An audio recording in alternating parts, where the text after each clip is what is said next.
Hi, I'm Alan Ross. I'm the managing editor of APC Media, or APC Technology Productions, Transformer Technology, Power Systems Technology.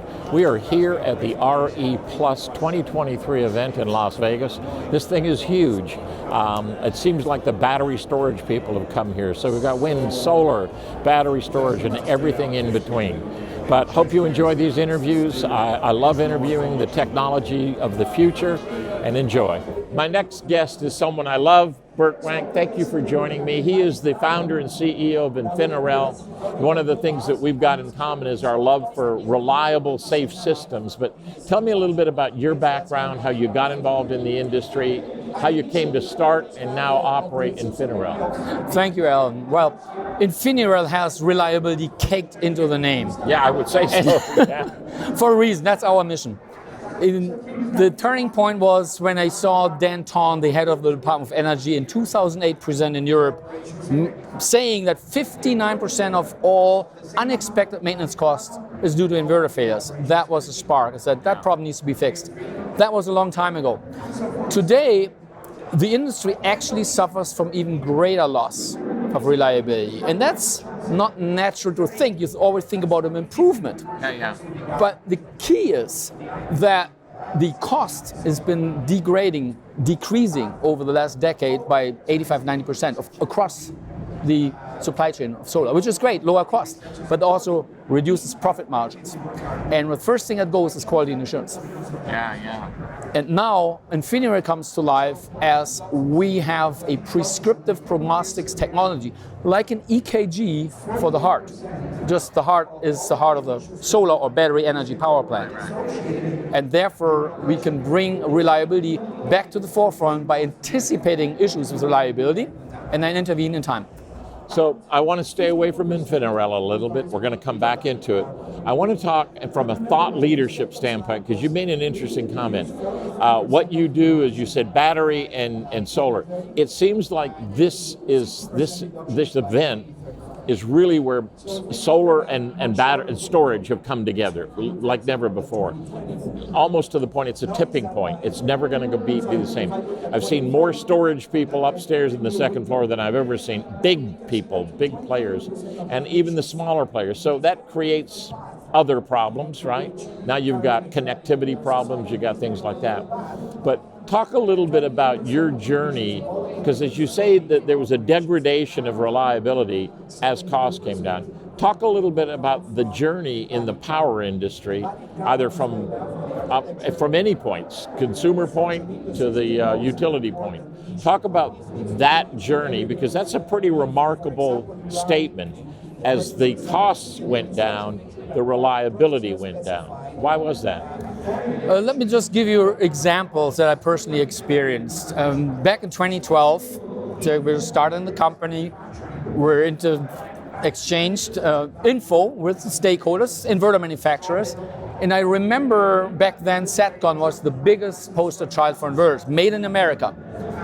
And at that time, this chief operating officer made a public statement, which I took note of. It was, we'll get there about 25 cents a watt, 2012. Today, in large quantities, you're looking at 2.5 cents a watt. And that's pretty much overpriced already. So you have a 90% reduction.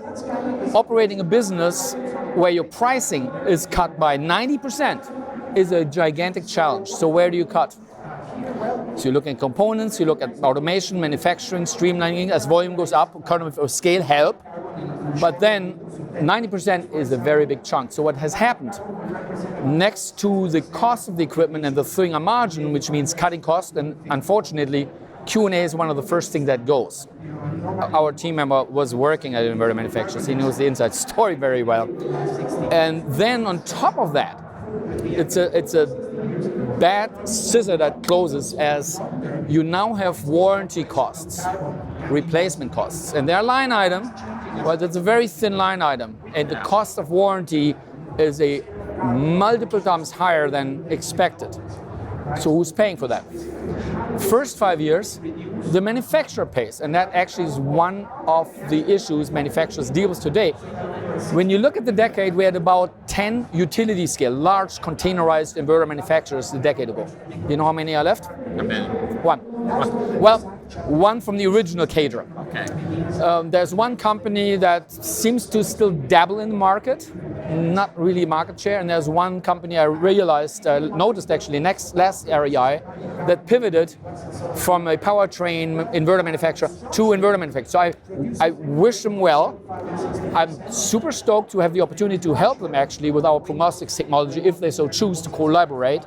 But I think now that we bring the inverter manufacturing back to the US, I think there's a big opportunity to rethink how we design, test, and operate those critical assets, hard pieces of the solar plant, the battery plant, and that's not all. You've got electric vehicle chargers. They have power electronics in it. Yeah. We electrify everything. Remember the t-shirt of the inventor of the internet that said IP on everything? Now it's power electronics in everything, and we're going to be part of it. So I want to switch to, we want to be part of it. Talk about Infinirel. How are you part of it? So, pitch me on why I ought to buy you. Right. So there's three ways you make money as the asset owner, the ones that actually write the big checks in the industry. Okay. Uptime is number one. Uptime is cash, revenue. Right. Number two is operation maintenance cost. Well, that hits the bottom line, right? So you lower that cost, your bottom line goes up. Third one is when you have an asset, you want to extend the life of the asset, which is cash flow.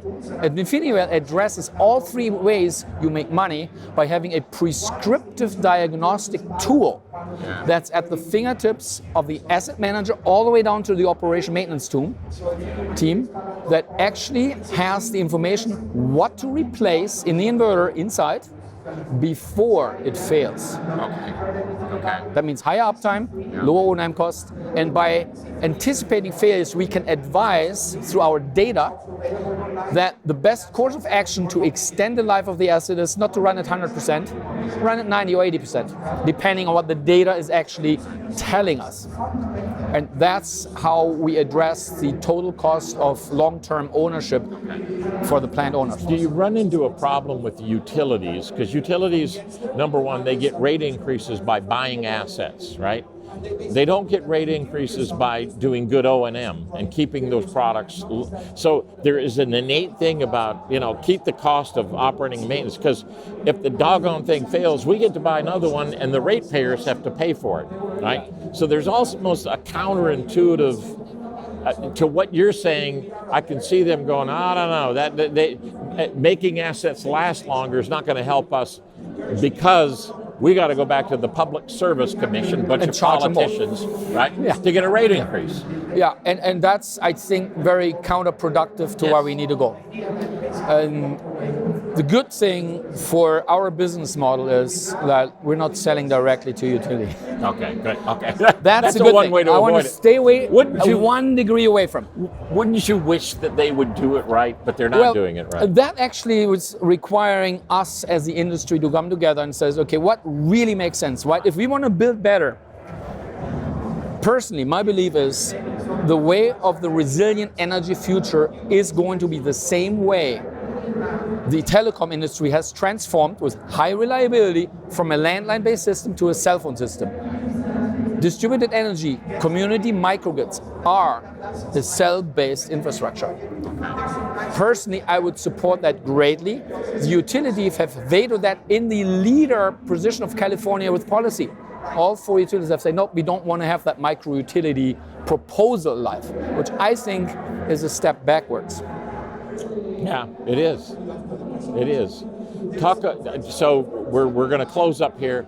Tell the person that walks up to your space here, what is Infinirel? Infinirel is the EKG, the heart monitor for the heart of a power plant. It's a monitor, so you sell a monitoring system? It's a monitoring system that's based on an instrument called the EKG, which is very similar to the monitoring your heart.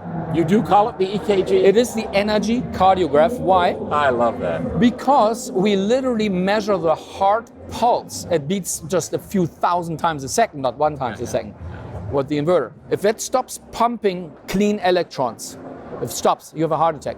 There's no electrons coming to the grid, and that's a blackout. It's essentially a heart failure. Yeah. So Infinirel prevents heart failures, figuratively speaking. Does that make a little more sense now? No, now I No, understand. that is my fault. No, I understand fully now a little bit better because I didn't know if it was hardware, software. It's both. A data man, but it's also knowledge. You know, insight. You're using that to give insight. It is, and it really it points on a very critical element.